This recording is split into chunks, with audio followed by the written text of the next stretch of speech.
जगन्नाथ समस्त को 41तम अध्याय स्वागत करुछि। माँ माणिकेश्वरी विश्वविद्यालय जीवन यात्रा प्रतिष्ठा आज तार 141तम अध्याय पहुंची। परिप्रेक्षी माणिकेश्वरी विश्वविद्यालय कुलपति professor kernel Sanjay Kumar Satpathy sir, कुल सचिव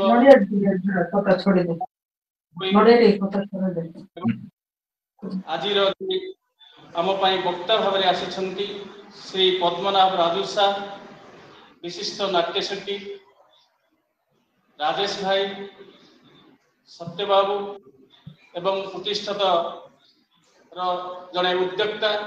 major doctor Jaydev Sahu sir एवं उपस्थित समस्त faculty members, staff members, my dear students. आज विषय प्रसंग हेउछि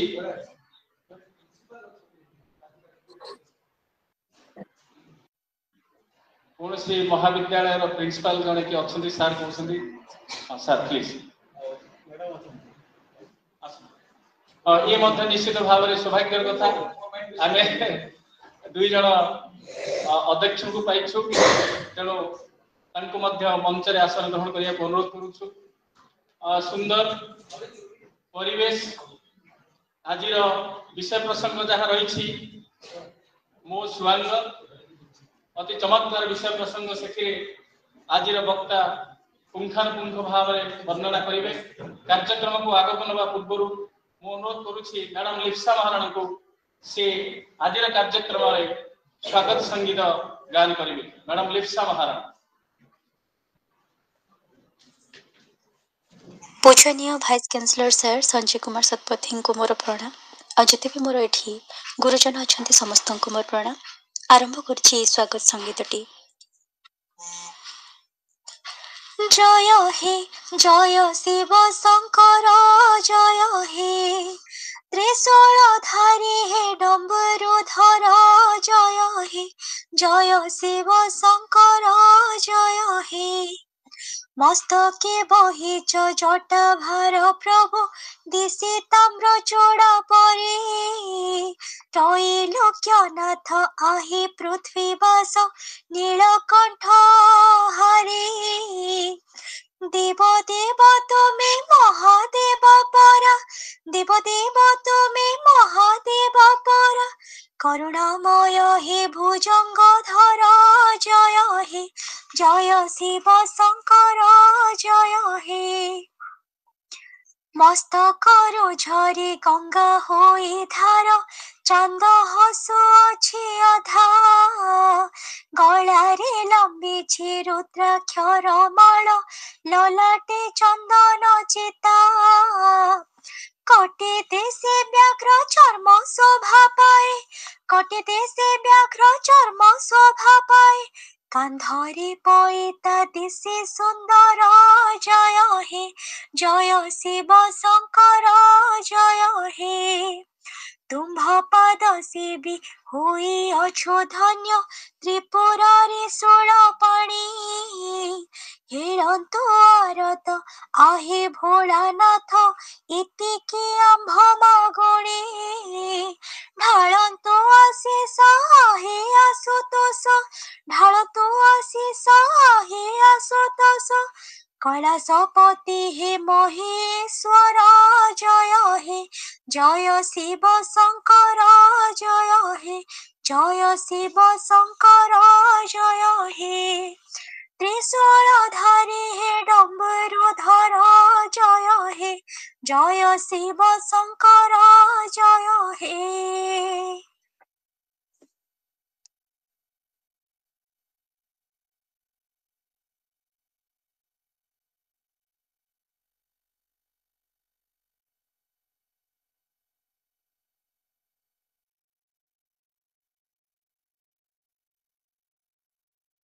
से आज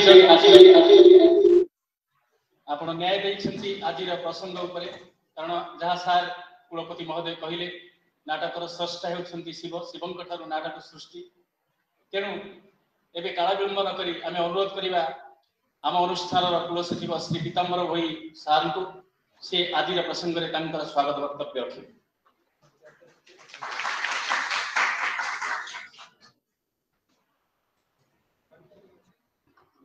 धन्यवाद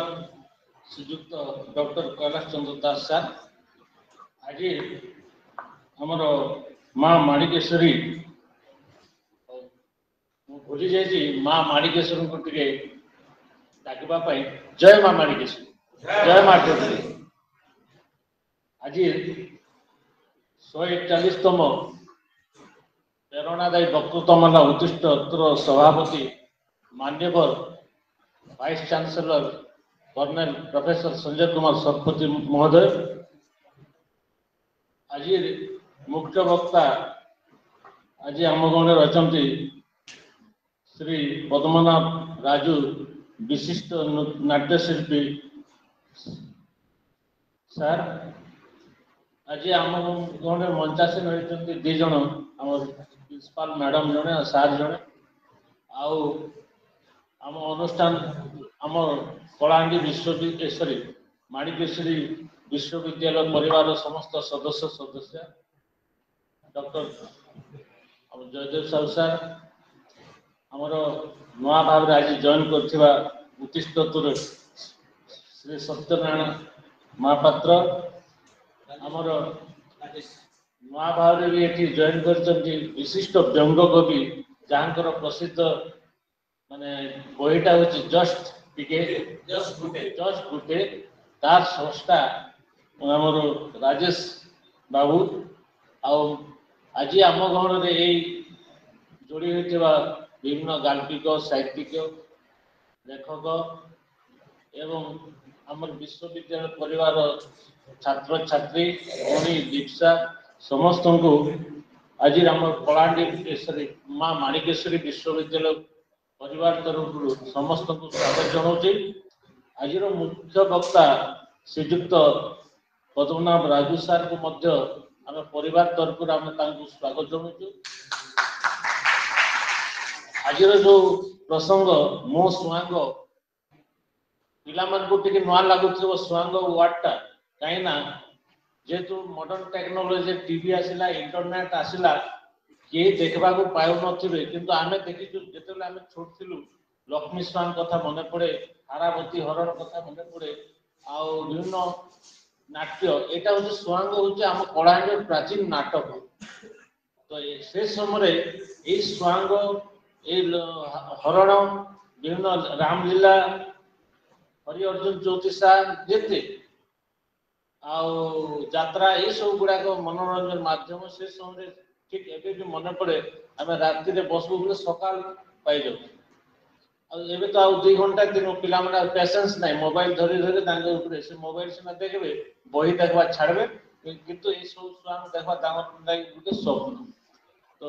एबे भी मोर मन पड़े जो हारावती जो बाहर गोटे हिरोइन टाइप से केमती गीत गुड़िया मैंने गीत भांगुले से बर्तमान तार गोटे अलग माधुर्य थे जमी गीत कहते सखी मेले राजजमा करे गमन यीशु अच्छी छट छट मुखे तार चंद्रबदन एमती के सुंदर गीत गाँव आज्ञा तो कहे सियाड़ पुणा कथा तेणु मुझे विशेष कहूनी तेणु समस्त को स्वागत जन मोर वक्तव्य शेष कर समस्त को धन्यवाद नमस्कार। धन्यवाद सर। यथार्थ आप कहले पुराना स्मृति पुराना संस्कृति जो नाटक यात्रा स्वांग सी आज पृथ्वी रे तार जदि सत्ता हराई बोले आम कह युक्तियुक्त नुहे जो भाई अदम्य प्रयास रही किसी व्यक्तित्व किसी अनुष्ठान उत्तिष्ठतर गोटे अदम्य प्रयास से पुराना संस्कृति को पुणी जाबड़ी धरने को आज जेनेरेशन मानक से संस्कृतिर महत्व विषय किसी शिक्षा देवाई से निश्चित भाव में श्रेय जाऊँगी आम कुलपति महोदय को जी ये टॉपिक चयन कर विषय प्रसंग को चयन कर चलतु से संपर्क गोटे अनाबिल से संपर्क डोरी सब अछिन्ना रही से संपर्क हूँ आज मुख्य वक्ता सहित व्यंग कवि राजेश कुमार दास महोदय तेणु से संपर्क को आउ टे परिस्पुष्टित करने मु अनुरोध करी राजेश कुमार दास महोदय को सी आज ये आसवे एवं आज मुख्य वक्ता विषय पदे कहे परिचय प्रदान करेंगे तांकर परिचय प्रदान करने सहित तांको स्वागत करेंगे व्यंग कवि श्री राजेश कुमार दास जस्ट गोटे एठी आसीबे रहिबा एवं जस्ट गोटे एठी आसीबे एवं से कहि वंदनीय महासागरा वंदनीय मां माणिकेश्वरी विश्वविद्यालय कुलपति कर्नल प्रोफेसर संजय कुमार सतपथी महोदय को मध्यस्थ प्रणाम जनावि डॉक्टर कैलाश चंद्र दास महोदय प्रणाम जनावि मेजर जयदेव साहू महोदय प्रणाम जनावि रजिस्टर साहब को मत जिते सार कहले तो परिचय राजू आज्ञा परिचय गोटे किए राजू आज्ञा परिचय राजू आज्ञा पढ़लु से तो घरे घरे भवानी पाटना ओडिशा प्रायत समस्ते जानते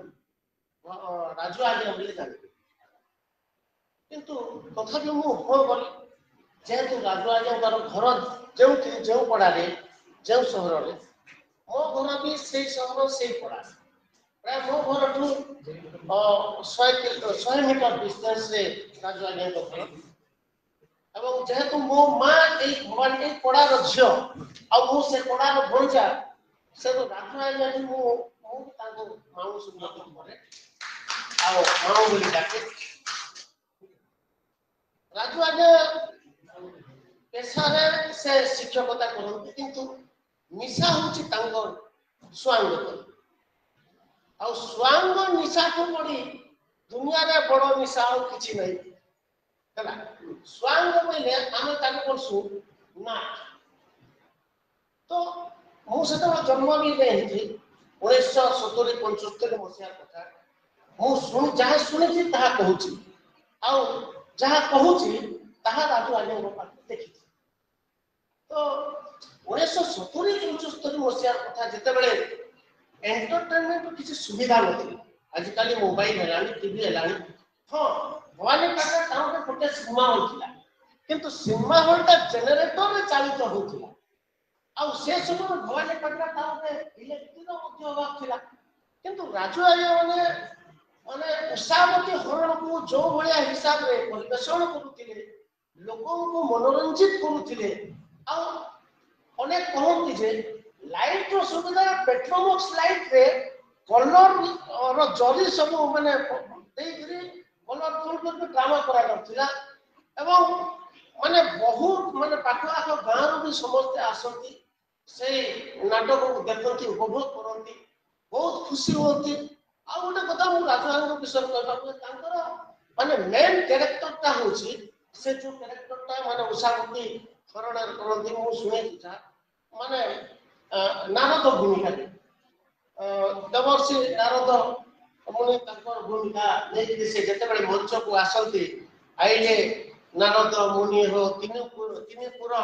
वार्ता घेनी हो बीणा को बजाई बजाई नाची थई ए जो गीत गाई माने अति माने चमत्कार भाव से तंकर भंगी तंकर डायलॉग डेलीवरी तंकर माने नाच आ अति सुंदर भाव स्वांग माने परफेक्ट एक्टर जदि हबनी माने सु आकार को उठै दउछि स्वांग गोटे होछि गोटे कलाकार सु अंग सेटा भी गोटे अंग तो से भाव में जदि आपण सिनेमा रे देखिबे जो एक्टर माने अछथि एक्ट्रेस माने अछथि आ स्वांग रो जो एक्टर एक्ट्रेस माने समान माने स्वांग रो एक्टर माने सेटा केमि कंपैरेबल नो माने स्वांग करबा कहले आपण को गीत भी गाइबा को पड़िबो आपण को डायलॉग भी कहबा को पड़िबो आपण को नाचिबा को मध्य पड़िबो आ सेटा लाइव सिनेमा रे कोन होछि फिल्म रे कोन होछि आपण को रेकॉर्डिंग होछि एडिटिंग होछि तापर विजुअलाइज होछि किंतु स्वांग आपण जहा करबे लाइव करबे आ सेठी माने गला पुत्र बाहुडी नइला आ बाजी माने सरजुटा कोन होछि सेटा फेरि न आसीला से भलिया हिसाब रे माने जो डायलॉग बोला सेटा फेरि आसीबो किंतु ताकू परफेक्टली से माने प्रेजेंटेशन करथिले आ राजू जानि छै राजू आज्ञा अनेक गुडा स्वांग कलाकार मध्य तयारी करछंती माने विभिन्न ମାନେ ନାଟକରେ ସେ ମାନେ ନିର୍ଦ୍ଦେଶନା ବି ଦେଇଛନ୍ତି ଯେମିତି ମହିଷା ମର୍ଦିନୀ ପ୍ରାୟତଃ ପୌରାଣିକ ସ୍ୱାଙ୍ଗ ସବୁ ହଉଥିଲା ଆଗେ ମହିଷା ମର୍ଦିନୀ ହେଲା ଭକ୍ତ ଗୟାସୁର ହେଲା ତାପରେ କଂସ ବଧ ଆଉ ତାପରେ ଏଇଟା ତ ଉଷାପତି ହରଣ ତ ତାଙ୍କର ତାକୁ ନେଇକିରି ଖାଲି ଭବାନୀପାଟଣା ନୁହଁ ଓଡ଼ିଶା ବାହାରେ ମଧ୍ୟ ତାକୁ ପରିବେଷଣ କରିକି ସେମାନେ କୃତିତ୍ୱ ଅର୍ଜନ କରିଛନ୍ତି ସେଇଥିପାଇଁ ମୁଁ ଆଜି ନିଜକୁ ଗୌରବାନ୍ୱିତ ମନେ କରୁଛି ମୁଁ ଧନ୍ୟ ମନେ କରୁଛି ଯେ ଏଭଳି ଜଣେ ବ୍ୟକ୍ତିଙ୍କୁ ମୁଁ ଆପଣମାନଙ୍କ ସାମ୍ନାରେ ପରିଚୟ କରୁଛି ବହୁତ ବହୁତ ଧନ୍ୟବାଦ ମୋତେ ଏ ସୁଯୋଗ ଆପଣମାନେ ଦେଇଥିବାରୁ ନମସ୍କାର धन्यवाद राजेश भाई अति चमत्कार परिचय प्रदान कर अतिथिंकर कथा छड़े अनेक कथा कहीगले प्रकृत में से नाट्यकार से नाट्य निर्देशक नाटक सृष्टिकर्ता केते सुआंग अभिनेता को सृष्टि करछंती से तांको छाट देकी तेणु से जन व्यक्तित्व आम आज पाइछे एवं पुणी फेरी जा केते दशंधि पछकू एवं अनुभव करवा ये बसिकी आम मनर तुड़ी रे चित्र अंकिबा जे से समय केमिति थिला सेठी कैमेरा नथिला सेठी अन्य किछि टेक्निकल आसिक नथिला किंतु कलाकार माने नियारा थिले जो जीवंत कला प्रदर्शन करुथिले से जेमिति राजेश बाबू कहथिले से गीत गाउथिले नाचुथिले दरकार पड़ले बर्तमान बाजा बजाउथिले तेणु एई परिस्थिति रे आमे निश्चित भाव में आज शुणिया पई समस्त व्यग्र अनुरोध करी पद्मा राजू साहब को से आज प्रसंग रे मो सुआंग विषय आम समस्त को मनोलोभा कथा कहिबे एवं आमे समस्ते बहुत किछि शिखिबा एवं सुनिबा आ जानिबा सर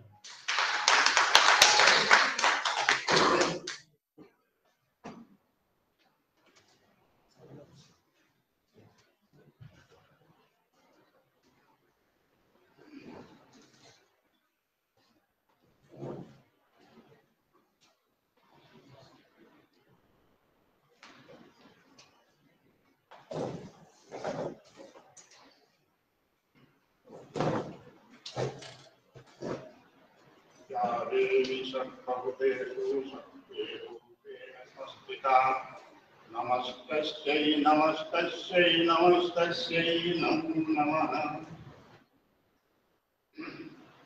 सम्मानीय माननीय कलाहांडी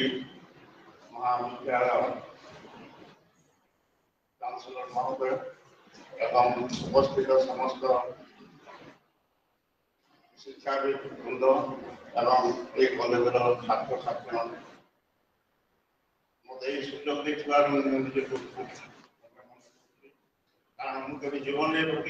परिकल्पना करना बयस अनेक होगा मो विषय किसी कहीगले तो मुझे स्वांग विषय किसी कहबी आपणकर आसंता कालीर प्रस्तुति मनोरंजन निहाती दरकार कृषक हूँ मूलिया हूँ अफिसर हूँ जे श्रेणी लोक हूँ तार मनर परिवर्तन भी रही आसंता काली काम मनर परिवर्तन न हुए से किसी साधारण मान आप धारणा करें मोर व्यक्तित्व राजेश बाबू बहुत किसी गले कि स्वांग प्रवेश कली तार साधारण कथा मुझे मोर परिवार नाक तामसा स्वांग गला मोरा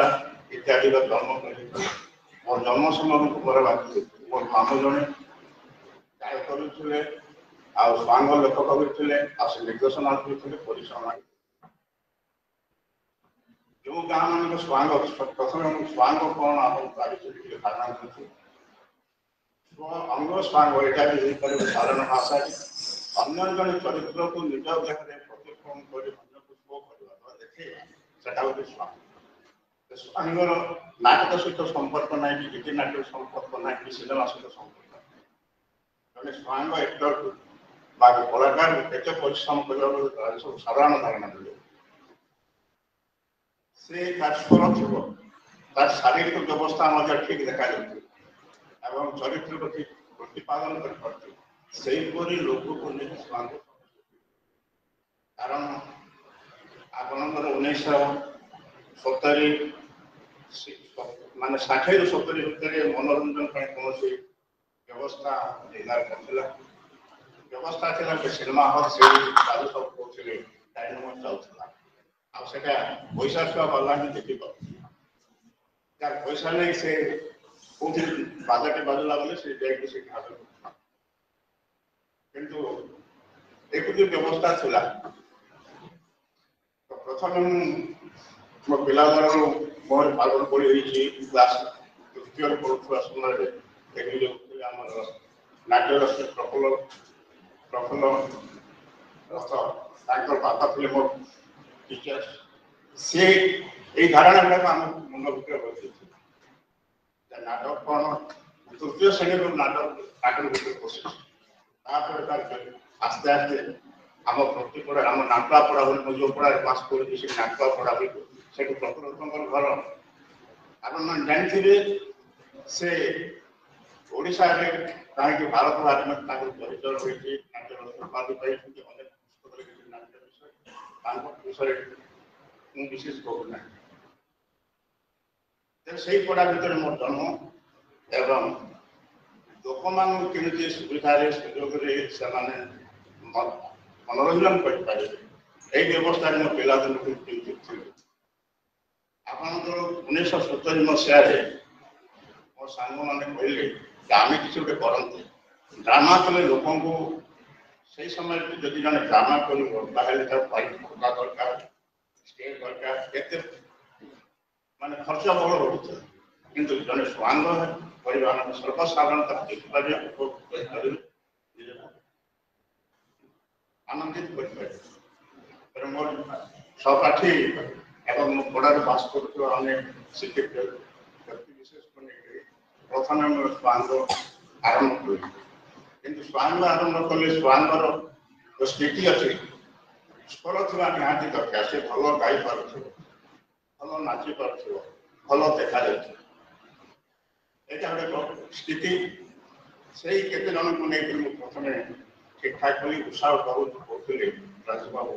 ଉତ୍ସାହବତୀ ନାଟକ କରିଛନ୍ତି। ତାର କାରିଗର ହେଉଛନ୍ତି ଆପଣ ବଲାଙ୍ଗୀରର, ତାଙ୍କ ନାଁ ହେଉଛି ଦୁର୍ଗା ପ୍ରସାଦ ସାଏ ବୋଧେ। ସେ ଏଠିକି ମଧ୍ୟ ଆସିଛନ୍ତି ଦୁର୍ଗା ପ୍ରସାଦ ସାଏ। ଆଉ ମାନେ ସ୍କ୍ରିପ୍ଟ ବାଣ୍ଟି ଦିଆଗଲା ମୋ ସାଙ୍ଗମାନଙ୍କୁ। ତାପରେ ତାର ରିହର୍ସାଲରେ କିଏ କେମିତି ପ୍ରକାର କଲା, କିନ୍ତୁ ସେଇଟା ମୋତେ ପସନ୍ଦ କଲାନି। ତା ଲାଗି ମୋତେ ଅଧ୍ୟୟନ କରିବାକୁ ପଡ଼ିଲା। ମୁଁ ଏଠି ଆମର ପଡ଼ାରେ ରହୁଥିଲେ ହରିହର ମହାପାତ୍ର, ସେ ଜଣେ ବିଶିଷ୍ଟ ସଙ୍ଗୀତଜ୍ଞ। ମୁଁ ତାଙ୍କୁ କହିଲି ସାର୍ ଏଇ ଗୀତମାନଙ୍କୁ କୋଉ ଷ୍ଟାଇଲରେ ଗାଇଲେ ଲୋକ ମନମୁଗ୍ଧ ହେବେ ଆଉ କୋଉ ସମୟ ଅନୁପାତରେ ସେ ସ୍ୱର ଗୁଡ଼ାକ ବତେଇଲେ ଏଇ ସ୍ୱର ଯଦି ଗାଇବ ତାହେଲେ ଲୋକ ମୁଗ୍ଧ ହେବେ। ପ୍ରଫୁଲ୍ଲଙ୍କୁ ପଚାରିଲି ଆଜ୍ଞା ଏମିତି ହେଲେ କ'ଣ ହବ? ନା ସେ କହିଲେ ନା, ଆପଣ ଯେତେବେଳେ ଗୀତ ବି ଗାଇବେ, ଅଙ୍ଗ ପ୍ରଦର୍ଶନ କରିବେ, ନାଚ ବି ହବ, ତା ସହିତ ବାଦ୍ୟର ତାଳ ତାଳ ଭିତରେ ରହିବେ, ତେବେ ଯାଇ ଲୋକଙ୍କର ଆକର୍ଷିତ ନହେଲେ କିଛି ସମୟ ଟିକେ ପଡ଼ିବ। କିନ୍ତୁ ଆମେ ଯେଉଁ ସ୍ୱାଙ୍ଗଟା କରିଥିଲୁ ସାଉଥ ସ୍ୱାଙ୍ଗଟା, ସେଇଟା ଶେଷ ପର୍ଯ୍ୟନ୍ତ ଲୋକ ବସିଲେ। ଏହିପରି ଯେଉଁ ଲଜ୍ଜାର କଥା ଆପଣମାନଙ୍କୁ କହିଲେ କି ଲୋକ ସେଠି ପରିସ୍ରା ବି କରିଦେଉଥିଲେ। ଏହିପରି ଭାବରେ ଥିଲା। ଆଉ ସିନେମା ହଲ୍ ସେଇ ସମୟ 2-3 ଦିନ ବନ୍ଦ ଥିଲା। ଆମେ ଯେଉଁ ସ୍ୱାଙ୍ଗ ସିନେମା ମଧ୍ୟ ବନ୍ଦ ଲୋକ ସ୍ୱାଙ୍ଗ ଦେଖୁଥିଲେ। ଏହିପରି ଶିକ୍ଷିତ ଅଶିକ୍ଷିତ ପର୍ଯ୍ୟନ୍ତ ସମସ୍ତେ ଭରପୁର ରହୁଥିଲେ। ସ୍ୱାଙ୍ଗର ଧର୍ମ ଆପଣଙ୍କ ସ୍ୱାଙ୍ଗ ମୋ ବିଚାରରେ ସ୍ୱାଙ୍ଗ ପ୍ରଥମେ ସୃଷ୍ଟି ହେଇଛି। ସ୍ୱାଙ୍ଗ ପରେ ଗୀତିନାଟ ପରେ ନାଟକ, ନାଟକ ପରେ ସିନେମା ସୃଷ୍ଟି। ତେବେ ସ୍ୱାଙ୍ଗର ଯେଉଁ ଧର୍ମ ରହିଛି, ମାନେ ସ୍ୱାଙ୍ଗ କ'ଣ ନା ପ୍ରଥମେ ଯେଉଁ କ୍ୟାରେକ୍ଟରଟା ବାହାରିବ, ଯିଏ ବାହାରିବ, ଆଗ ତ ଏମିତି କିଛି ଧାରଣା ଲୋକଙ୍କର ନଥିଲା, ଶିକ୍ଷାର ବିକାଶ ନଥିଲା। ଯେଉଁମାନେ ବି ସ୍ୱାଙ୍ଗ କରୁଥିଲେ ପ୍ରଥମେ ଯାଇକି ସେମାନେ ପାଠ ପଢ଼ୁଥିଲେ, ଶିଖଉଥିଲେ, ତାପରେ ସ୍ୱାଙ୍ଗ ଧାରଣ କରୁଥିଲେ। କେତେବେଳେ ଗୋଟେ ସ୍ୱାଙ୍ଗ କଳାକାର ଗାଉଛି, ସେ ତାର ନିଜର ପରିଚୟଟା ପସନ୍ଦ ଦେବ, ସେ କିଏ, କୋଉ ରୋଲରେ ସେ ଆସିଛି। ତେଣୁ କଳାକାର ଯେଉଁ ରୋଲ କରୁଥିଲା ସେ ସ୍ୱାଙ୍ଗରେ ପ୍ରଥମେ ତାର ନିଜର ପରିଚୟ ପ୍ରଦାନ କରୁଥିଲା। ସେ କିଏ, ସେ କ'ଣ ପାଇଁ ଆସିଛି, କ'ଣ କରିବ, ଏଟା ହେଲା ସ୍ୱାଙ୍ଗ ଧର୍ମ। ଉଦାହରଣ ସ୍ୱରୂପ ମୁଁ ଆପଣ ରାଜଭବ କହୁଥିଲି ଏବେ ନାରଦ ଆସିଲେ ଭୈରବ ନାରଦ ମାନେ ପୁର କଥା ସେ ପ୍ରଥମେ ତାର ଗୀତ ଅନୁସାରେ ଗୀତ ଗାଇବା ସାଙ୍ଗେ ସାଙ୍ଗେ ନୃତ୍ୟ ମଧ୍ୟ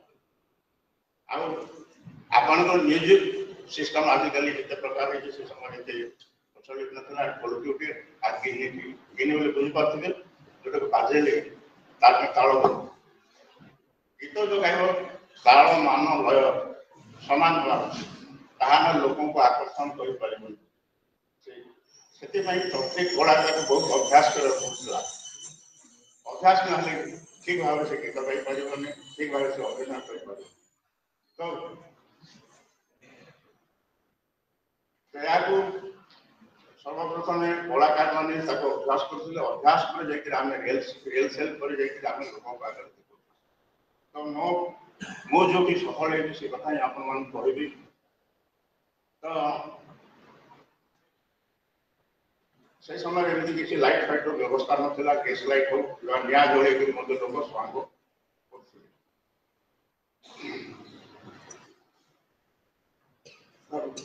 প্রত্যেক চরিত্র উপরে জনে আসিলা স্টেজ মানে সে কিଏ তার পরিচয় কম সেটা দেব কিন্তু যেତେବେଳେ সে আসে ଗୋଟେ ক্যারেক্টর সে বাদ্যকার সেই তাଳରେ সে বাজাবে আর সেই তাଳରେ সে নৃত্য କରି ସମସ୍ତଙ୍କୁ আসে ମାନେ ଗୋଟେ କ୍ୟାରେକ୍ଟର ଆସୁଛି ବା ଗୋଟେ ଚରିତ୍ର ଆସୁଛି ବେଲେ ବାଜା ସେଇ ପ୍ରକାର ବାଜା ବାଜିବ ସେଇ ବାଜା ଭିତରେ ସେ ପ୍ରବେଶ କରିବ କିଛି ସମୟ ପରେ ଏବେ ଯେମିତି ଆପଣଙ୍କର ଡାଇରେକ୍ଟ ସିନେମା ହଉ କି ଡ୍ରାମା ହଉ କି ଆପଣ ନାଟ୍ୟ ହଉ ଡାଇରେକ୍ଟ କ୍ୟାରେକ୍ଟର ସେ କାମ କରିଯାଉ କିନ୍ତୁ ସ୍ୱୟଂବର ଧର୍ମ ଅଲଗା ସ୍ୱୟଂବର କଣ ପ୍ରଥମେ ସେ କିଛି ବନ୍ଦନା କରିବ ସ୍ଥାନ ଦେବାଦେବୀ ହଉ ଯେ ଅନ୍ୟ କୌଣସି ଗୋଟେ ଦେବାଦେବୀଙ୍କୁ ବନ୍ଦନା କଲା ପରେ ସେ ତାର କ୍ୟାରେକ୍ଟର ବିଷୟ କରିବ ତାପରେ ସେ କ୍ୟାରେକ୍ଟର ଚରିତ୍ର କରିସାରିଲା ପରେ ତାର କଣ ଅଭିନୟ ରହିଛି ସେ ଅଭିନୟ କରିବ ନାଟକ ଠାରୁ ବା ଆପଣଙ୍କର ଗୀତିନାଟ୍ୟ ଠାରୁ ସ୍ୱୟଂବତା ସବୁଠାରୁ ଡିଫିକଲ୍ଟ ବା ଟିକେ ସମୟ ସାପେକ୍ଷ ସେଇ ଧାରଣା ଧରି ଜଣେ ମାନେ ସ୍ୱୟଂର କଳାକାର ଭାବରେ ସାଧାରଣ କଥା ନୁହେଁ ଆମ ରାଜଶକ୍ତି ସେ ଯେମିତି ସ୍ୱୟଂର କରିବା ପାଇଁ ତାକୁ ଜଣେ ଗାୟକ ହେବା କଥା ନୃତ୍ୟବିଦ ହେବା କଥା ତାଳରେ ନାଚି ଜାଣୁଥିବା କଥା ଯଦି ସେ ଠିକ ଭାବରେ ନାଚ କରିପାରିଲା ନାହିଁ ତାହେଲେ ସେଠି ଫେଲ ନାହିଁ ତ ବହୁତ ସାବଧାନ ସେଠି ତ ଏବେ ସ୍ୱାଙ୍ଗ ଆଉ ଗୀତିନାଟ୍ୟ ଭିତରେ ତଫାତ ରହିଛି ସ୍ୱାଙ୍ଗରେ ମାଙ୍କର ଧର୍ମ ଅଲଗା ଗୀତିନାଟ୍ୟ ଧର୍ମ ଅଲଗା ନାଟକ ଧର୍ମ ଅଲଗା ସେମାନେ ଅଲଗା ଅଲଗା ଭାବରେ କାମ କରୁଛନ୍ତି ଏଇ ତ ସ୍ୱାଙ୍ଗକୁ ନେଇ ଲୋକଙ୍କୁ ମନ୍ତ୍ରମୁଗ୍ଧ କରିବା ଲୋକଙ୍କୁ ଖୁସି କରିବାଟା ଗୋଟେ ସାଧାରଣ କଥା ନୁହେଁ ତା ପାଇଁ ବହୁତ ଯତ୍ନ ଦରକାର ଯତ୍ନ ନେଲେ ଲୋକଙ୍କ ପାଖରେ ରିପ୍ରେଜେଣ୍ଟ କରାଯାଇପାରିବ କାରଣ ଲୋକଙ୍କ ମନରେ ବସିବାଟା ଗୋଟେ ସାଧାରଣ କଥା ନୁହେଁ ଲୋକଙ୍କ ବସିବାଟା ଗୋଟେ ସାଧାରଣ କଥା ନୁହେଁ ତେଣୁ କେତେ ଯତ୍ନ କେତେ ମାନେ ପ୍ରସ୍ତୁତ ହେବାକୁ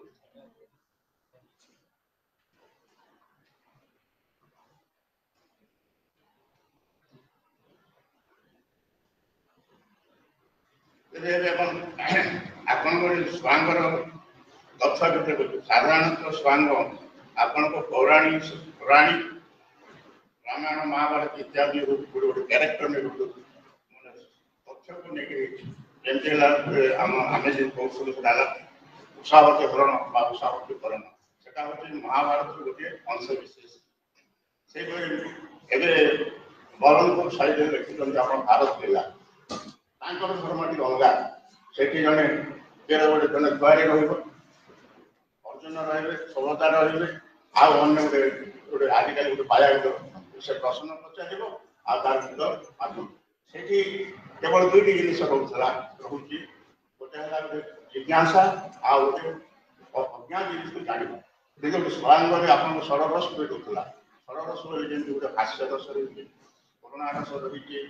ବିରହ ରସ ରହିଛି ତାପରେ ଆପଣଙ୍କ ଶୃଙ୍ଗାର ରସ ବି ରହିଛି ତ এই সমস্ত তথ্যକୁ ନେଇକିରି ସ୍ୱାଙ୍ଗ ଭିତରେ ପର୍ଯ୍ୟବେସିତ ହେଇଛି ଯାହା ଯୋଉ ପ୍ରକାର ସ୍ୱାଙ୍ଗ ନା ଏଇ ଦଶ ଭିତରେ ରହିଛି ଆଉ ତାକୁ ପରିବେଷଣ କରିବାଟା ହେଉଛି ସେଇ କଳାକାର ମାନଙ୍କ ଉପରେ ନିର୍ଭର କରୁଥାଏ।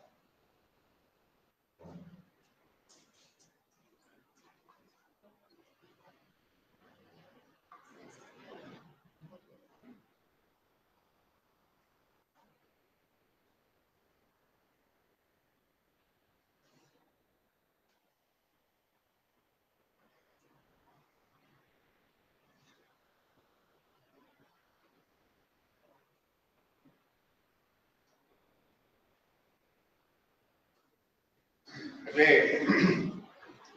ଛୁଆଙ୍କର ବିଷୟରେ ଆଉ କିଛି ମୁଁ କହୁଛି। ଯୋଉ ଚରିତ୍ର ସହିତ ଆପଣଙ୍କର ଶାରୀରିକ ଅବସ୍ଥା ମଧ୍ୟ ଫିଟନେସ୍ ରହିବା ଦରକାର। ଜଣେ ଅସୁରଟେ ହେଇଯିବେ ଅସୁରକୁ ଦେଖାଯାଉଥିବାର ଅଛି, ଜଣେ ନର୍ତ୍ତକୀ ନର୍ତ୍ତକୀ ପୁରା ଦେଖାଯିବେ, ଜଣେ ହିରୋଇନ୍ ଯେମିତି ଆଜି ମୁଖ୍ୟ ସ୍ତ୍ରୀ ଲୋକ କଳାକାର ଯେ କରୁଛି ସେଇ ସମୟରେ ତ ଆପଣ ଆଜିକାଲି ଝିଅ ପିଲାମାନେ କରୁଛନ୍ତି ନାଟକରେ ରୋଲ କରୁଛନ୍ତି, ସେଇ ସମୟରେ ପିଲାମାନଙ୍କୁ ହିଁ ସେ ସ୍ତ୍ରୀ ଲୋକ ତାର ସ୍ୱରଟାକୁ ସ୍ତ୍ରୀ ଲୋକ ପରିଶ୍ରମ କରନ୍ତି, ତାର ଅଭିନୟ ବି ସ୍ତ୍ରୀ ଲୋକ କରିବା କେତେ ସେ କଷ୍ଟ ସ୍ୱୀକାର କରି ତାକୁ ସେ ମାନେ ଇଏ କରୁଥିଲା। ତ ଆମେ ଯୋଉ ସମୟରେ କଲୁ ଏଇଟା ଆପଣଙ୍କର 1970 1980 ପର୍ଯ୍ୟନ୍ତ ମୁଁ ଆସିକି ସନ୍ତୁଷ୍ଟ ଥିଲି। 1970 ପରେ ତାର କାରଣ ହେଲା ଜଣେ ହିତୋପଦେଶୀ ମତେ କହିଲେ ଯେ ଆପଣ କରୁଛନ୍ତି ଠିକ, କିନ୍ତୁ ଏହାର ବିପରୀତ ପ୍ରଭାବ ମଧ୍ୟ ସମାଜ ଉପରେ ପଡ଼ିପାରେ। ତେଣୁ ମୁଁ ସେଠାରେ ବିକୃତ ରହିଲି ଆଉ ଅନ୍ୟ ଦିଗରେ ମୁଁ କରିଥିଲି। ଯଦି ଆପଣମାନେ କୌଣସି ପ୍ରକାର ଜାଣିବାକୁ ଇଚ୍ଛା ଅଛି ସ୍ୱାଙ୍କ ବିଷୟରେ ମୋତେ ପଚାରନ୍ତୁ, ତାର ଉତ୍ତର ଦେବି।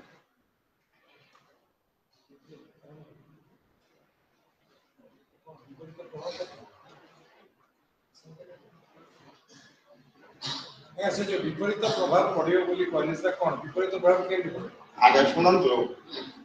ଯେତେବେଳେ ଆମେ କ୍ୟାରେକ୍ଟର ଯାହା କରୁଛନ୍ତି, ଦେଖନ୍ତୁ ଆମେ ସିନେମା ଦେଖୁଛୁ ଆଉ ବିଭିନ୍ନ ପ୍ରକାର ଦୃଶ୍ୟ ଆମେ ଦେଖୁଛୁ ଆଖି ସୁହା ହେଇଗଲାଣି, କିନ୍ତୁ ସେ ସମୟରେ ଯୋଉ ରେଷ୍ଟ୍ରିକ୍ସନ ପ୍ରଥା ଥିଲା, ଏବେ ଏଇଠି ଆମର ମୁଖ୍ୟ ଚରିତ୍ର ଥିଲେ ଆମର ଉଷାବତୀକରଣରେ ଅନିରୁଦ୍ଧ ଆଉ ଉଷା, ସେଇଠି ଆପଣ ଢଗଢମାଳିଆ ଅଛି, କଳାହାଣ୍ଡିଆ ଢଗଢମାଳିଆ ଅଛି, ତାପରେ ଆବେଦନ ଅଛି, ଆବେଗ ରହିଛି ଆବେଦନ ରହିଛି। ଏଇ ଦୃଶ୍ୟ ମାନେ ଦେଖିଲା ପରେ କେତେ ଝିଅ ପିଲାଙ୍କ ଉପରେ ପ୍ରଭାବ ପଡ଼ିଲା ଯେ ଆମ ଗୋଟେ ମୁଖ୍ୟ ରୋଲ କରୁଥିଲେ ତାଙ୍କ ସାଙ୍ଗରେ ଗୋଟେ ଝିଅ ପଳେଇ ଆସିଲା। ସେଇ ଦୃଶ୍ୟକୁ ଦେଖି ମୋତେ ଜଣେ ମନା କଲେ ଯେ ଆପଣ ଏଠୁ ମାନେ ବିଚିତ୍ର, କାରଣ କଳା ତାର ବିପରୀତ ପ୍ରତ୍ୟେକ କଥାରେ ଗୋଟେ ବିପରୀତ ସ୍ଥିତି ମଧ୍ୟ ରହିଛି। ସେ ବିପରୀତ ସ୍ଥିତି ତା ସମାଜ ସମାଜରେ ତାକୁ ବରଦାସ୍ତ କରିପାରିବନି। କଳାକାର ମାନଙ୍କର ଏପରି ବି କିଛି ଜିନିଷ ରହିଛି। ଏବେ ଉଦାହରଣ ସ୍ୱରୂପ ଆପଣଙ୍କ ସିନେମାରେ ଦେବାନନ୍ଦ ଜଣେ ଆକ୍ଟର ଥିଲେ, ସେ ଯଦି କଳା ପ୍ୟାଣ୍ଟ କଳା ସାର୍ଟ ଆଉ କଳା ପ୍ୟାଣ୍ଟ ପିନ୍ଧି ଝିଅ ପିଲାମାନେ ଆପଣ ମହଲାରେ ଦେଇ ଦେଉଥିଲେ, ତାଙ୍କୁ ସେଥିରେ ମନା କରାଗଲା ଗଭର୍ଣ୍ଣମେଣ୍ଟ ତରଫରୁ ଯେ ଆପଣ କଳା ପ୍ୟାଣ୍ଟ କଳା ସାର୍ଟ କଳା ପ୍ୟାଣ୍ଟ ପିନ୍ଧି ପାରିବେ। ବିପରୀତ ପ୍ରକ୍ରିୟା ନାଟକରେ ମଧ୍ୟ ଅଛି, ସିନେମାରେ ମଧ୍ୟ ଅଛି। ଆଜିକାଲି ସେ ସବୁ ବ୍ୟବସ୍ଥା ହେଇଗଲାଣି ଆଉ ଅନେକ ଜିନିଷରେ ଓରିଏଣ୍ଟେଡ ହେଇଗଲାଣି। ଏବେ କଳାହାଣ୍ଡିରେ ଏପରି କିଛି ପ୍ରଥା ଥିଲା ଜଣେ ହଜବେଣ୍ଡ ଏଟ୍ ଏ ଟାଇମ୍ ଗୋଟିଏ ସାଙ୍ଗରେ ଯୋଡ଼ି ହେଇକି ରାସ୍ତାରେ ଚାଲି ପାରୁନଥିଲେ,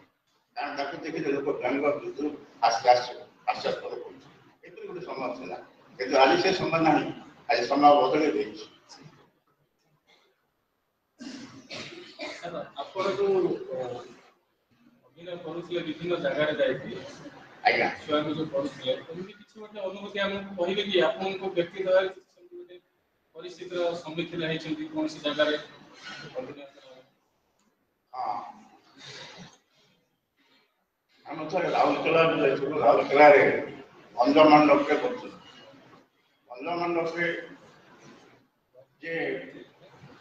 ଉଷାବତୀ ଗୋଟେ ସ୍ତ୍ରୀ ଲୋକର ଅଭିନୟ କରୁଥିଲେ, ସେଇ ସମୟରେ ସେ ଯେତେବେଳେ ବାହାରିଲେ ଆଉ ପଦାକୁ ବାହାରିବାକୁ ଚେଷ୍ଟା କରିଛନ୍ତି, ଜଣେ ଯୁବକ ଆସି ତାଙ୍କୁ ସେ ପୁଅ ପିଲାଟେ କିନ୍ତୁ ଗୋଟେ ଝିଅ ପିଲା ଦେଖାଯାଉଥିଲେ ଆଉ ତାଙ୍କର ବେଶଭୂଷା ଦେଖିକିରି ଏମିତି ପରିସ୍ଥିତି ହେଇଥିଲା ଯେ ସେ ଦୌଡ଼ି ଆସି ତାଙ୍କୁ କୁଣ୍ଢେଇ ପଡ଼ିଥିଲେ। ଏପରି ଘଟଣା ମଧ୍ୟ ଘଟୁଛି। ଓଡ଼ିଶା ବାହାରେ କୁଆଡ଼େ ଓଡ଼ିଶା ବାହାରେ ଗଲେ ଆପଣଙ୍କର ଏମିତି କେମିତି ସାଇଡ୍ ହେଇଛି ସେମାନେ ଯଦିଓ ଆମ ଭାଷା ବୁଝିନଥିଲେ କେତେ ଅଭିନୟ ବୁଝିକି କେସ୍ କରିନେଉଥିଲେ। ଏବେ ସ୍ୱାଙ୍ଗରେ ଆପଣ ଜଣେ ଯୋଉ ଭାଷାର ଲୋକ ହଉନାହାନ୍ତି ତାର ଯେ ବହୁତ ପୋଜିସନ୍ସ ନୃତ୍ୟ ଏସବୁକୁ ଦେଖିକିରି ସେ ବୁଝିଯିବ ଯେ ଏଇଆ କରୁଛି। ଯେମିତି ଆମେ ତେଲୁଗୁ ଫିଲ୍ମ ଦେଖିବି ତାମିଲ ଫିଲ୍ମ ଦେଖିବା ଭାଷାରେ ସେ ବୁଝିପାରିବାନି, ତାର ଆକ୍ଟିଂକୁ ଦେଖି ତମେ ବୁଝିପାରିବ। ଉଷାପତି ହରଣ ଛଡ଼ା ଆଉ କ'ଣ ସବୁ କରେ? ଉଷାପତି ହରଣ ଛଡ଼ା କୀଚକ ବଧ, ତାପରେ ଆମ ସାବିତ୍ରୀ ସତ୍ୟବାନ ବହୁତ ଗୁଡ଼ିଏ ଅନ୍ୟ ଜାଗାରେ ମୁଁ ପରିବେଷଣ କରେଇଛି ବା ଶିଖେଇଛି। କିନ୍ତୁ ଏଇ ଭବାନୀପାଟଣାରେ କେବଳ ଉଷାପତି ହରଣକୁ ମୁଁ ତାକୁ ପ୍ରେସ୍ ଦେଇଥିଲି। ଯାହା ବାଧ୍ୟ ଯାହା ବ୍ୟତୀତ ଅନ୍ୟ ନାଟକ ମୁଁ କରେଇଛି। ଆଜିକାଲି ଯୋଉ ଛାତ୍ରମାନଙ୍କୁ ମୁଁ ବାହାର କରିଥିଲି ସେ ଭିତରେ ଟିକେ ସେ ଡାଇରେକ୍ଟର ବି ହେଇଯାଇଛନ୍ତି। ସେ ମଧ୍ୟ ଆପଣ ସତ୍ୟ ମହାପାତ୍ର ବି ମୋ ଛାତ୍ର। ଆଜି ଯୋଉ ସ୍ପେସ୍ କହୁଛନ୍ତି ତାଙ୍କୁ 2-3ଟା ନାଟକ ଭିତରେ ମୁଁ କରେଇଛି। ଆଜି କଳାକାର ନ ହେଲେ ମଧ୍ୟ ସେ ବଡ଼ କଳାକାର। ଆଉ କେତେ ସିନେମାର ଡାଇରେକ୍ଟର ମଧ୍ୟ ହେଇଗଲେ। ଆପଣ ମ୍ୟୁଜିକ୍ ଡାଇରେକ୍ଟର ଆପଣ 1965-66 ମସିହାରେ ଏଇ ଯୋଉ କ'ଣ କହୁଛନ୍ତି ଆପଣଙ୍କ ମହିଷାମର୍ତ୍ତି ନାଟକରେ ମୁଁ ଜଣେ ପିଲାକୁ ଡାକେଇକି ମୋର ଏଇ ଯୋଉ ତାବଲା ବଜାଇବା ପାଇଁ କହିଲେ। ତାଙ୍କ ନାଁ କିଶନ ମୁଣ୍ଡ। ସେ ବର୍ତ୍ତମାନ ବମ୍ବେରେ ମ୍ୟୁଜିକ୍ ଡାଇରେକ୍ଟର। ଫିଲ୍ଡ ହେଇଛି ଏଇ ଭିତରେ ପଶିକି ଅନେକ ଲୋକଙ୍କ ଜୀବନଶୈଳୀ ଗଡ଼ବଡ଼ ହେଇଯାଇଛି।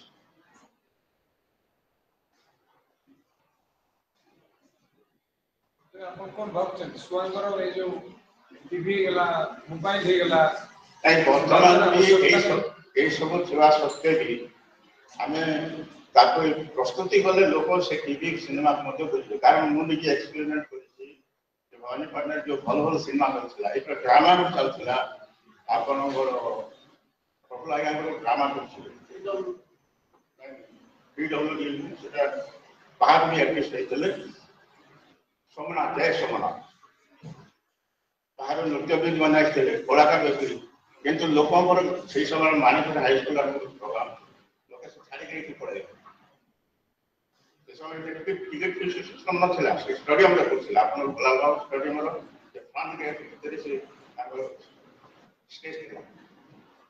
ବଡ଼ ବଡ଼ କଳାକାର ବି ଅଛି, କିନ୍ତୁ ସେ ଛାଡ଼ିକି ଲୋକଙ୍କର ଗୋଟେ ମାନସିକତା। ସବୁଠାରୁ ବଡ଼ ଜିନିଷ ହେଲା ଗୋଟେ ଉପସ୍ଥାପନା ଜିନିଷ। ଆମର ଆପଣଙ୍କ ଭାଞ୍ଜି ଆଉ ଅନ୍ୟମାନେ ଜଗି ବସିଛନ୍ତି। ଆପଣ କିଛି ସଂଳାପ କହିବେ ଆଉ ଗୀତ ଶୁଣେଇବେ। ହଁ ନିଶ୍ଚୟ ଶୁଣେଇବେ ନା। ଏଇ କଥା ପାଇବେ ଏଇ ମଞ୍ଚରେ ଆଜ୍ଞା ଆସିକି ଶୈଳେନ୍ଦ୍ର ଆଚାର୍ଯ୍ୟ ତାପରେ ଚାଲିଗଲେ, କିନ୍ତୁ ସେଦିନର କଥା ତ ପିଲାମାନେ ଜମା ଭୁଲି ପାରିବେନି।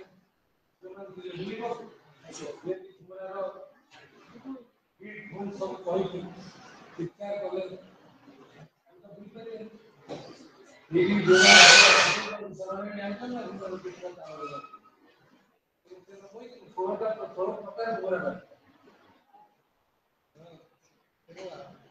ଆମକୁ ଆପଣ ସେଇ ରାଜ୍ୟକୁ ନେଇଯାଆନ୍ତୁ 50 ବର୍ଷ ତଳେ।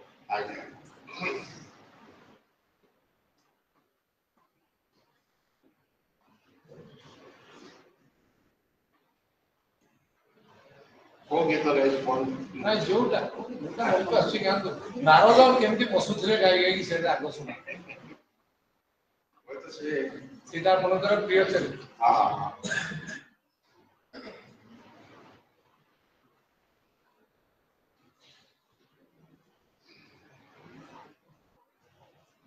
ମୋର ଚରିତ୍ର ତ ପଛେ କହିବି, କିନ୍ତୁ ଯେହେତୁ ସବୁ ଚରିତ୍ର ଉପରେ ମୋର ଟିକେ ଧାରଣା ରହିଛି, ସେ ଭିତରୁ ଯେତେବେଳେ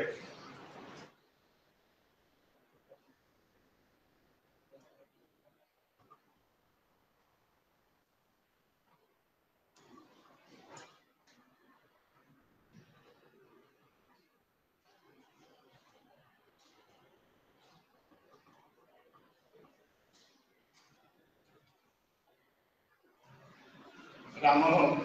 ମୁଖ୍ୟ ପଞ୍ଚ ହେଇଛି ଗୋଟେ ଅନିରୁଦ୍ଧ ସାରଥୀ ଅନିରୁଦ୍ଧଙ୍କର ଗୋଟେ ତାର ଛବିଶ ଲକ୍ଷ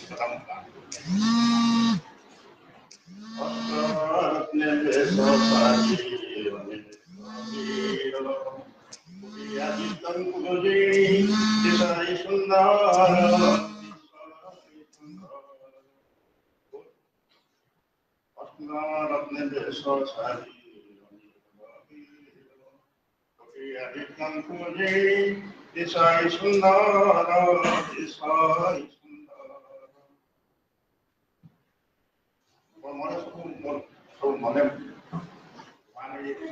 ଅନେକ ବର୍ଷ ପରେ ଏବେ ଅନିରୁଦ୍ଧ ସାରଥୀଙ୍କୁ ଅନନ୍ୟ କରୁଛନ୍ତି ଆବେଦନ କରୁଛନ୍ତି ତାକୁ ବିବାହ କରିବା ପାଇଁ ସେ ଗୋଟେ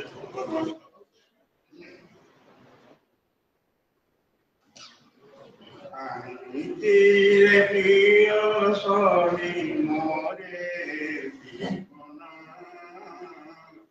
স্বতন্ত্র মুখ সরে পুরনা কাহিরে প্রিয় সহি মরে জীবনা স্বতন্ত্র মুখ সরে পুরনা মানে সে আবেদন করছেন অনুরোধ উৎসাহন এটি কোন হয়েছে আপনার পুরাণ উৎসাহটি অনিরুদ্ধ সারাটি স্বপ্ন দেখিছি যে কৌশল পুরুষকে বাহার তারপরে তার চিত্ররেখা পড়েছি চিত্ররেখা সে চিত্র আগে আঁকিছি বহু বহু স্বপ্নটা চিত্র ভিতরে সে অপেক্ষা চিত্র তারপরে চিত্ররেখা অনিরুদ্ধম পাইবা ପାଇଁ ମନ୍ତ୍ର ବଳରେ ସେ ଆପଣଙ୍କର କୃଷ୍ଣଙ୍କର ରାଜ୍ୟକୁ ଯାଇଛି ଆଉ ତାଙ୍କୁ ରାଧା କରି ଆଣିଛି କିନ୍ତୁ ଏ ବେହୋସ ଅବସ୍ଥା ନିଦ୍ରା ଅବସ୍ଥାରେ ଅଛନ୍ତି ଆଉ ସେଠି ସଫା କରୁଛନ୍ତି ସେ କରୁଛନ୍ତି ଦେଖୁଛନ୍ତି କିଏ ସେ ନିଜ ପରିଚୟ ପ୍ରଦାନ କରୁଛନ୍ତି ପରିଚୟ ପ୍ରଦାନ କଲା ପରେ ସେ ଖାଇ ଦେଖୁଛନ୍ତି କିଏ ରାଧା ଝିଅ ତୋ ସହିତ କୌଣସି ସମ୍ପର୍କ ନାହିଁ ତାପରେ ଇଏ ବ୍ୟାକୁଳ ହେଇଛି ଇଏ ମାନେ ଆପଣଙ୍କର ତାପରେ ଚିତ୍ରରେଖାକୁ ବାରମ୍ବାର ଚିତ୍ରରେଖା ସେ ମହୌଷଧି ମନ୍ତ୍ର ଜାଣେ ମୋହନୀ ମନ୍ତ୍ର ଜାଣେ ସେ ମନ୍ତ୍ର ବଳରେ ତେଣୁ ତାର ମାନସିକ ପରିବର୍ତ୍ତନ ଏଇଟା ହେଲା ସେ ସିଚୁଏସନ ସେ ସିଚୁଏସନ ଉପରେ ଏଇ ଜିନିଷଟା କିନ୍ତୁ ଯେତେବେଳେ ସେ ବାରମ୍ବାର ଅନୁରୋଧ କରିଛି ତାର ବ୍ୟାଖ୍ୟାନ କରିଛି ଇଏ ତାଙ୍କର ମସ୍ତିଷ୍କ ଭିତରେ ସେ କ'ଣ ହେଇଛି ନା ଚିତ୍ରଲେଖା ଗୋଟେ ମନ୍ତ୍ର ଇଏ କରିକି ଅନୁଭବ ଉପରେ ସେ ମାନେ ଅନୁଗମନ କରିବା ପାଇଁ ସେ ସମୟ ମାନେ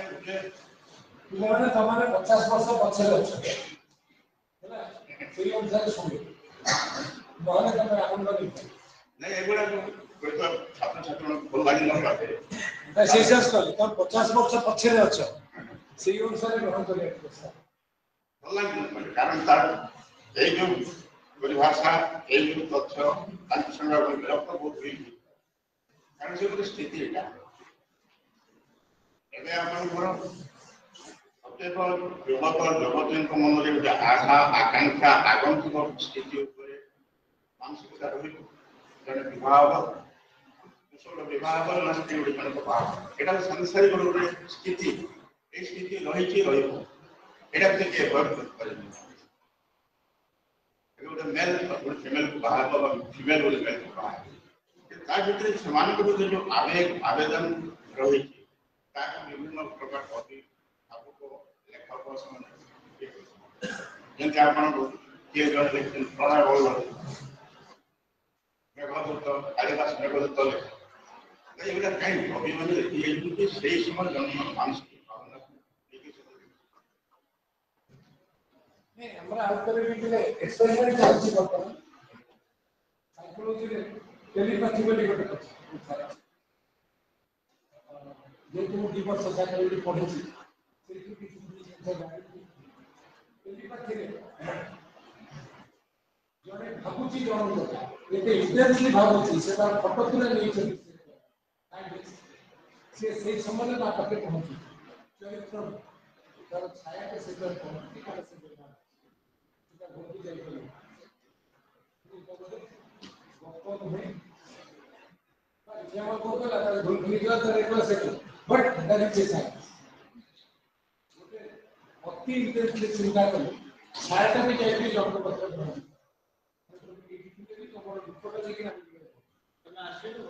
बहुत साल जस्ट मैंने पता है साल फोन बड़ी बड़ी मत जाए संगे संगे से बोलो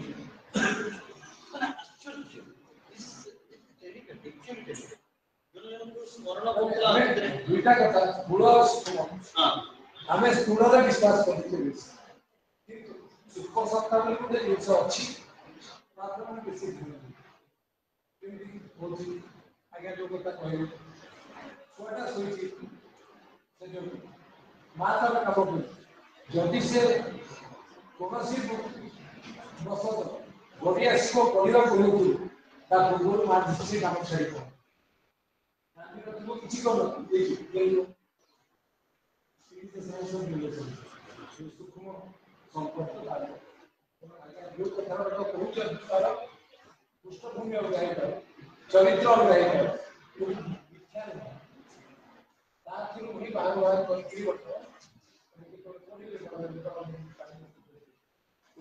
मनुष्य केमी हजार हजार ବର୍ତ୍ତମାନ ବି ଆଜ୍ଞା ଦେଖନ୍ତୁ ଏବେ ଏଇ ଦିଗରେ ଗୋଟେ ବିଦ୍ୟା ଯୋଉଟା ଆପଣ କହୁଛନ୍ତି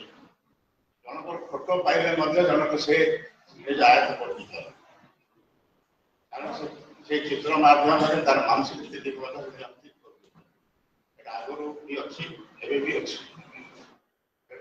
ବଡ଼ ବଡ଼ ଯେତେବେଳେ ଚୋରି ଡକାୟତି ହେଉଛି ଏହାରି ମାଧ୍ୟମରେ ହେଉଛି ମାନେ ଜଣକ ଫଟୋ ପାଇଲା ମାନେ ସେ ତାର ମାଇଣ୍ଡକୁ କଲ୍ କରିବ ତାଙ୍କର ମସ୍ତିଷ୍କ ମିଶିଗଲା ମାନେ ଯାହା ଡାଇରେକ୍ସନରେ ବି ସେ ସେୟା କରେ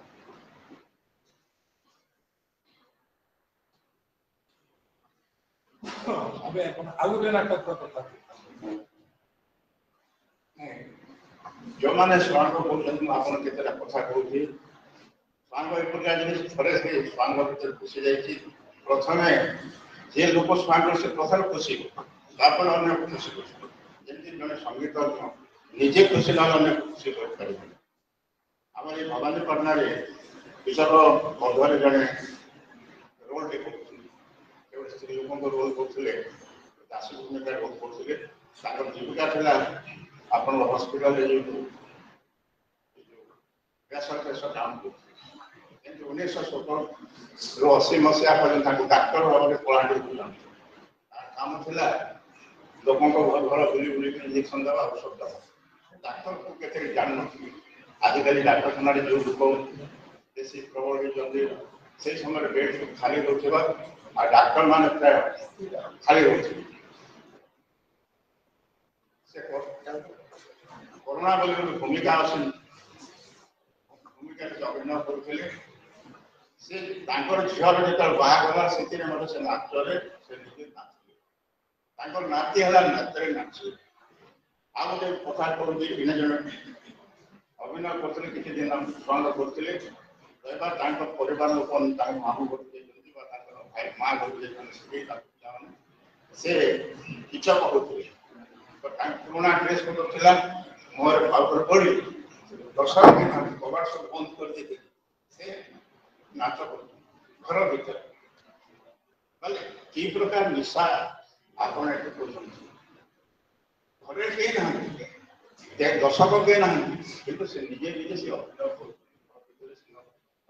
ବୋଳି ଡ୍ରେସ୍ ପିନ୍ଧି ଅଭିନୟ ଏଇଟା ଏହାକୁ କେବେ ମାନସିକ ବିକୃତି ବୋଲି କୁହାଯାଇ ନପାରେ କାରଣ ମାନସିକ ଯେଉଁ ବିଷୟକୁ ନେଇ ଅଙ୍ଗୀକାର କଲା ପରେ ଲୋକ ସେଇଠି ମଜିଯାଏ ନିଜକୁ ଫିଲ୍ କରେ ଏବେ ଜଣେ ରୋଲ୍ କରୁଛି ସେ ରୋଲ୍ରେ ସେ ନିଜକୁ ନିଜେ ଯଦି ସେଇ ଭୂମିକାରେ ମଜିଯିବ ନାହିଁ ତାହେଲେ ସେ ସଫଳ ହୋଇପାରିବ ଏହିପରି ସ୍ୱାଙ୍ଗରେ ଆପଣଙ୍କର ପ୍ରହ୍ଲାଦ ଆଉ ହିରଣ୍ୟକଶ୍ୟପ ବା ଆପଣଙ୍କର ନୃସିଂହଙ୍କର ଯେ ନୃସିଂହ ଭୂମିକା ଗ୍ରହଣ କରୁଥିଲେ ତାଙ୍କ ଅଣ୍ଟାରେ ଦୌଡ଼ି ଯାକ ବନ୍ଧା ହେଇଥିଲା जो कारण से भाई जे हिरण्य कश्यप थे ताको खंडिया खावा मध्य करूଥିଲେ से एते भावरे भाजी जेथिले जे अंडा थोड़ी बांधि टाणी के लोक कई प्रकार स्थिति रही मांग भितर आ नाटक भितर तो एते मु प्रवेश करी नहीं जहाँ तो स्वांगटा जे थरे भितर बसिची से केबे केबे जदि निराला समय पाइब मु भी निजे निरोला समय पाइबे मन प्रसाद करते मुक्ति कर आ निजे को दर्शन खुशी कर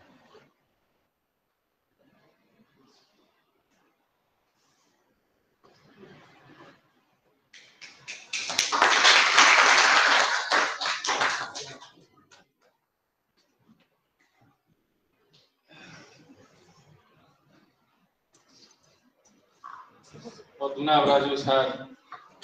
स्वयंगर जड़े अभिनेता प्रत्येक कथारे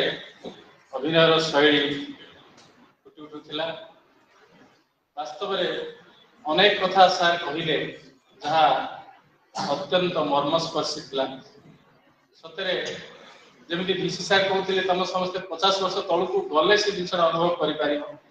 तुमको भल लगे न कारण से जिनसा तुम देखी ना किंतु यह निश्चित सत्य जे से भूमिका भितर आम जो निजक निजे हजेदेवा आम से जिनटार गुरुत्व बुझीपर जड़े स्वांग अभिनेता बा कलाकार से अन्य मान निश्चित भाव में भिन्न नियारा सार जमी कहते राजू सार राजू आज्ञा जे से अभिनय भितर निजक पूरा हजे दिए एवं से बहु प्रतिभार अधिकारी होइथिबार आवश्यकता रही कारण दर्शक मानकर मनोरंजन पाई स्वांग जो माध्यम सेठी जदि निच्छक अभिनय करी न हुए जेमिति जने जम हेछि माने से जम जने अर्जुन हेछि माने से अर्जुन सेठी जना पड़िबने कि से बासुआ भाई अर्जुन हेछि कि कासिया भाई अर्जुन हेछि से अर्जुन अभिनय करिवो ठीक सेमिति राजू आज्ञा कहउथिले आ विभिन्न प्रसंग को आलोचना कले अति सुंदर लागिला ये गोटे गोटे विरल मुहूर्त आम मान कि जानवा को आम पाइले भल कथा कहले राजू आज्ञा जे प्रत्येक जिनिस गोटे विपरीत प्रतिक्रिया रही विपरीत फलाफल रही आज देखा पाई से निजर अनुभूतिर विभिन्न कथा आमको कहले तेरे चलते आम अनुरोध करवा आम कुलपति महोदय को सार निश्चित भाव नाटक गीत सबू जहाँ जहाँ अच्छी ये जीवन प्रक्रिया सबू सहित से अंगांगी भाव जड़ित सबू मध्य से प्रवेश कर आज स्वांगर अनुभूति रूपे सार कहे चलते आम अनुरोध करवा कुलपति महोदय को से वक्तव्य रखिए।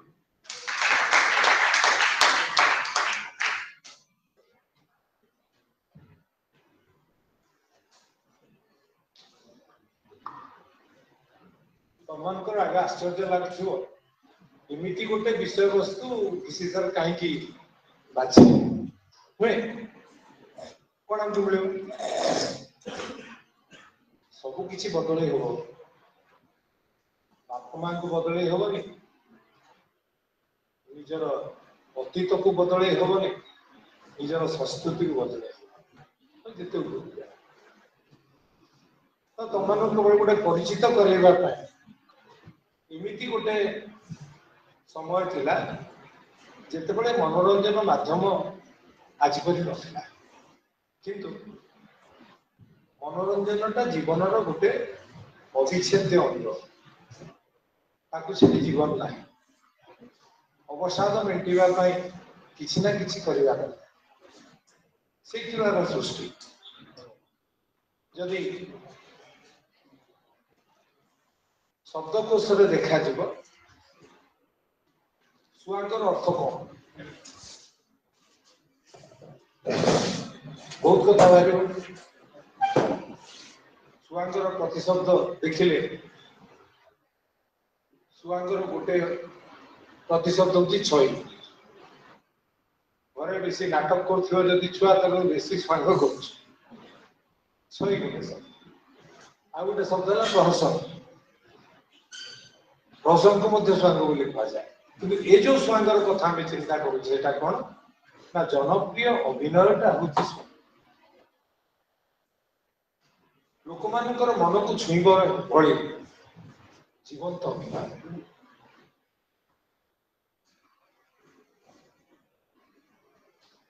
संध्यारे जे अभिनय राजा भूमिकार अभिनय करुता है सेतेबेले समस्ते भावती से राजा सी भी भावे मु राजा जहाँ काम करे से राजोचित किंतु ता पर दिन जितेबाला करंज दांत काटी धरिकी से पोखरी कूल बसी था से ना राज्य था ना राजा था ना अभिनय था तेणु अतीत सांगे परिचय करने गोटे अभिप्राय आज दिन में मुझे विशेष भाव में मन पकाउची शैलेन्द्र आचार्य को बहुत कम करते रामलीला करते कामना दंड नृत्य दंड नाच करते घुमुरा शिखुले निजे बजाऊे निजे नाचुले पिला तेणु नहीं से दिन आम कार्यक्रम पर योजना कराइला जे आम घुमुरार ग्रामर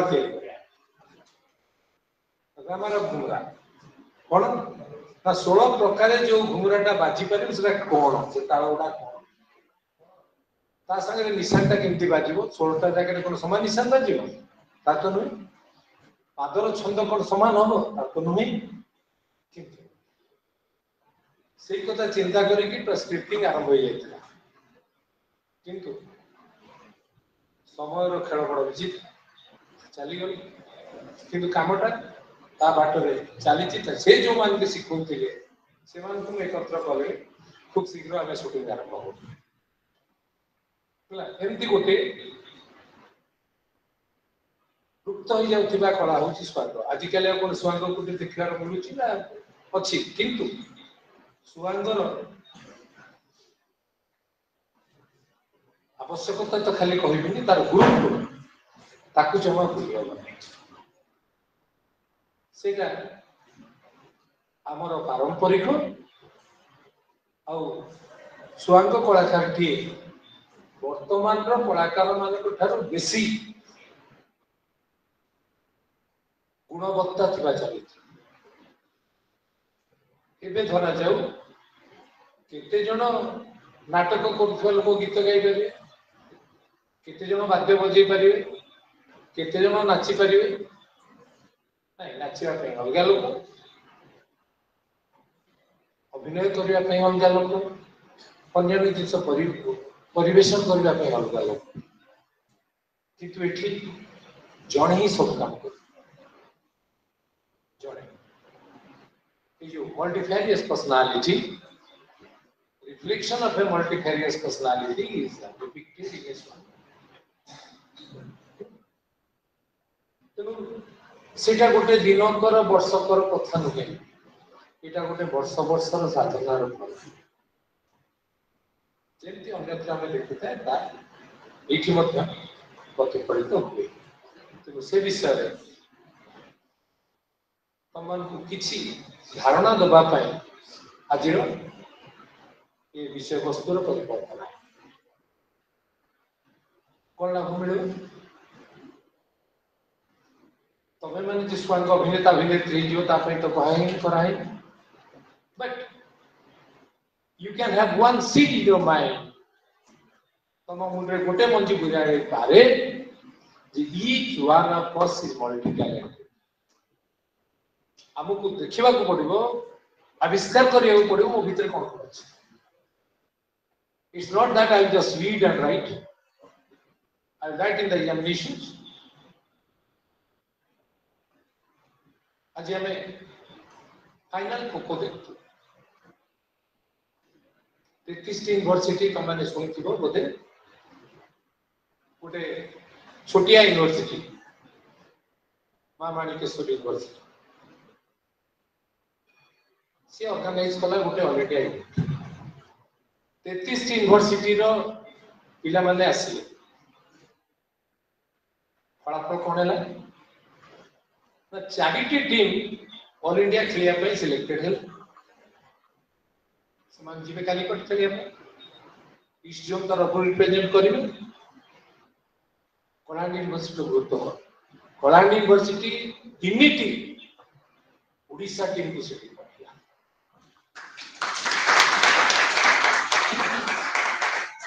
उड़ीसा रो तीन टीम किंतु माने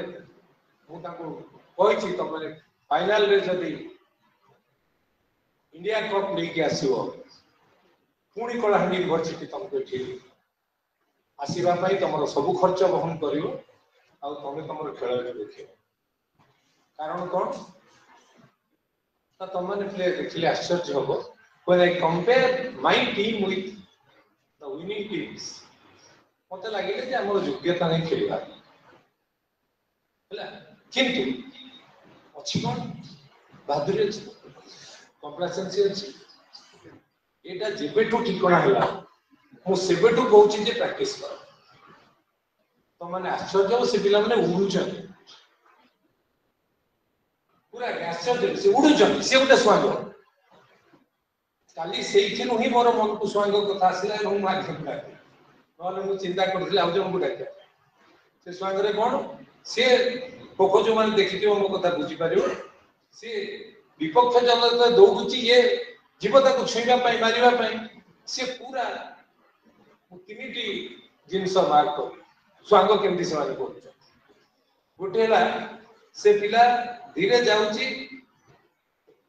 गोड़ को तळे मारुची तर उड्डी गिरी जाय कि तीनटा पिला के परे तक छु it is a reflection of their practice सेंती जने प्रथम थर को ले परबो केबे नुहे दुई नंबर हैला आउ गोटे पिला को देखले आचार्य प्रथम से पिला को मार्क कर ताकि तो खो कर देले से उठिबो अंध बलिया टिके केंती हो ए जो पिलाटा कंफ्यूज हो से जानि परनी मु कुआडे चेन केंती होतियो से थर्ड करे 50 किलोमीटर स्पीड टिके ठिया हे जाई गिरी अंध बलिया एंती अंडाई गली से देखियो ए जानि परनी मु कोठी अछि तापरे से जेतोल टिके मार्क कर देला ये टिके विचलित अछि जानि पारुनी बोधे मु पारिबे नै से धट एते जोर रे दौड़ी के जाई तक छुईबा को चिंता कर हैला और तृतीयटा होची द टीम कोऑपरेशन सबु तक पिला रेडी जे मु केतोले छुईबी गोटे आज गोटे शॉट देखिली मु एपट खुंट पाखरे गोटे लोक को उठेला से धट करी पीठी देखिछु ना आज से ताकू धड़ करी हां चेन फुल चल एटा कोन संगे संगे सब गोटे दिटे ही परबो it speaks how they have practiced सेइथुरु काली मो मन को स्वांग आसला मत लागिला माने स्वांग ही करूचंती स्वांग शब्द आसला तेनु मु आज्ञा को परिचित करबा को चेष्टा कली तमाम को संगे किंतु यार प्रैक्टिकल इफेक्ट होची तुमको तुम आउ टॉपिक दे कि स्वांग नुहे मो स्वांग तुमको तुम संगे स्वांग करिया पड़े you have to act with yourself thank you इतिमध्ये कहउतली थरे तमर सबुठु बड़ प्रतिद्वंदी की who is your best friend and who is your best competitor you yourself तमे निजे होछि तमर सबुठु बड़ बंधु तमे निजे होछि तमर सबुठु बड़ शत्रु तुम जब जीतबार अछि जीवन रे से स्वागत करियो पड़े हाउ टू विन तो आगे जो कर्तव्य देले जीवन रो कथा कहिले सेथिरे अनेक जिंस थिला जोठी तमे निज को निजे जीवी पारि ता नहले कॉम्प्लेसेंसी जब हुए ए मो मोर प्रैक्टिस करे काम दरकार मु सेठी स्टेज में मारी देबो स्टेज रे कर देबी सीधा किछि असुविधा नै ताले पराजय निश्चित किसी को भाई बदनाम मानिबा सुनिश्चित नहीं so you practice and win yourself then you can win this thank you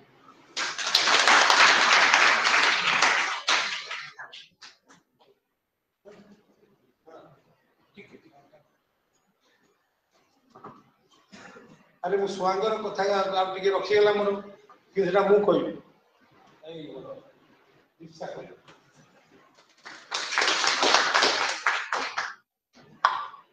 धन्यवाद सर। निहाती आज गोटे सुवर्ण सुजोग मो पाई सर निजे निमंत्रण करी मते स्टेज को डाकिबे।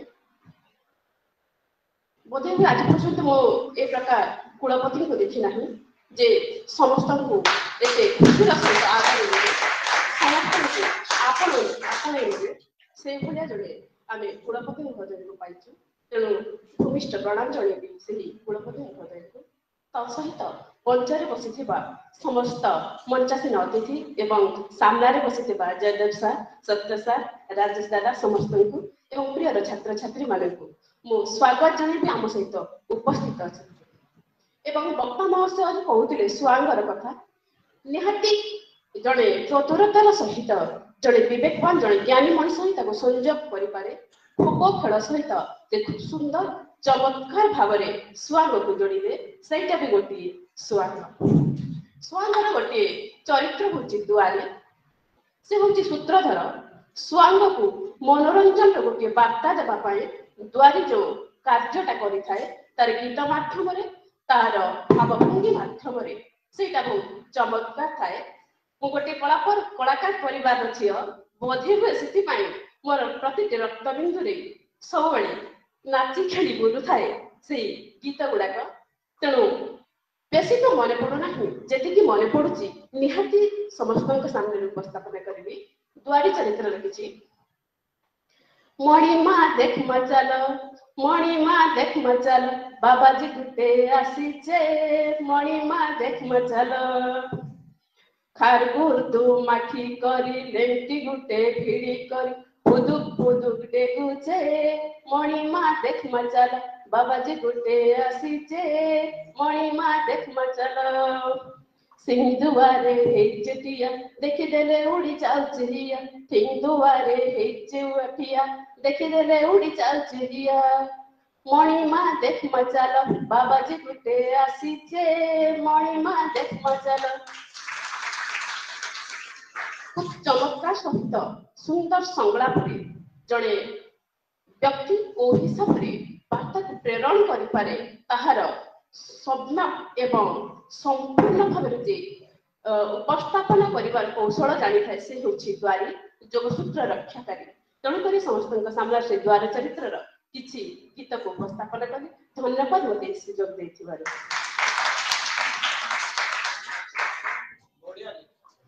धन्यवाद मैडम। परिवेश टाक टिके संगीतमय करदेले अभाव थिला टिके संगीत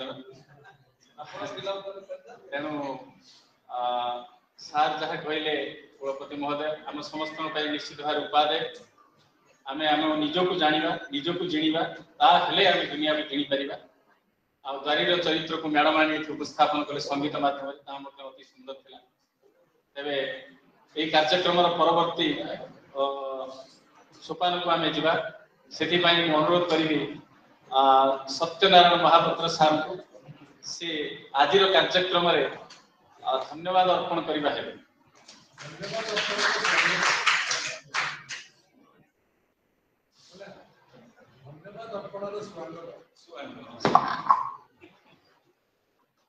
धन्यवाद।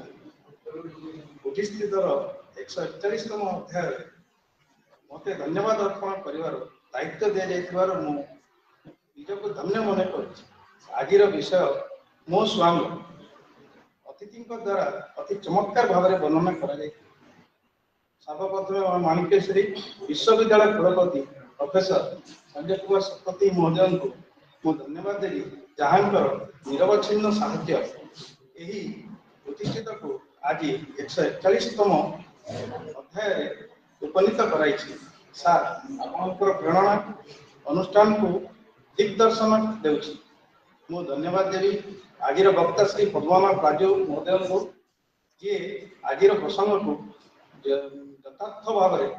उपस्थापन करिसंती। सार आपनकर हृदय एते सुंदर विषय वस्तु को सुनाई अनेक अनेक धन्यवाद। प्रिंसिपल लिप्सा मैडम मु आपन को बहुत बहुत धन्यवाद दे ଆପଣ ଅତି ସୁନ୍ଦର ଭାବରେ ଉପସ୍ଥାପନ କରିଛନ୍ତି ଆପଣଙ୍କର ବିଷୟଟି। ମୁଁ ଧନ୍ୟବାଦ ଦେବି ଏ ବିଶ୍ୱବିଦ୍ୟାଳୟର କୁଳସଚିବ ଶ୍ରୀ ପୀତାମ୍ବର ଭୋଇ ମହୋଦୟଙ୍କୁ। ସେ ତାଙ୍କର ବଳିଷ୍ଠ ବକ୍ତବ୍ୟ ଦ୍ୱାରା ଆମକୁ ଅନୁପ୍ରାଣିତ କରିଛନ୍ତି। मेजर डॉक्टर जयदेव साहू महोदय मध्य धन्यवादर पात्र, जहांकर प्रचेष्टारे प्रतिष्ठितर एक सफल कार्यक्रम रूपे परिगणित होइছে। अतिथिंकर परिचय अति सुंदर भावे देथिबारु राजेश भाई को मध्य मु अशेष अशेष धन्यवाद जनाउछि। आजिर कार्यक्रम को सुंदर भावे परिचालना करिथिबारु मु डॉक्टर कैलाश चंद्र दास महोदय को धन्यवाद जनाउछि। परिशेषରେ मैडम लिप्सा को सुंदर संगीत गान धन्यवाद। उपस्थित समस्त अध्यापिका अध्यापिक छात्र छात्री मानक अशेष अशेष धन्यवाद। जय माता।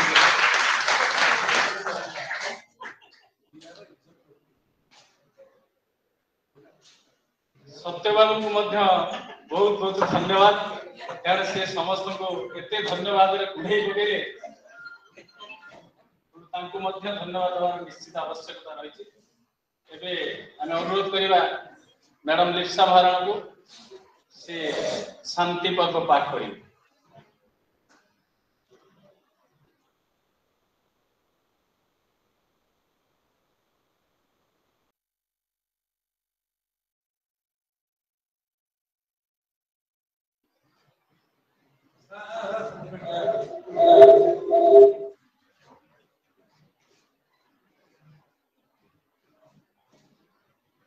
सर्वे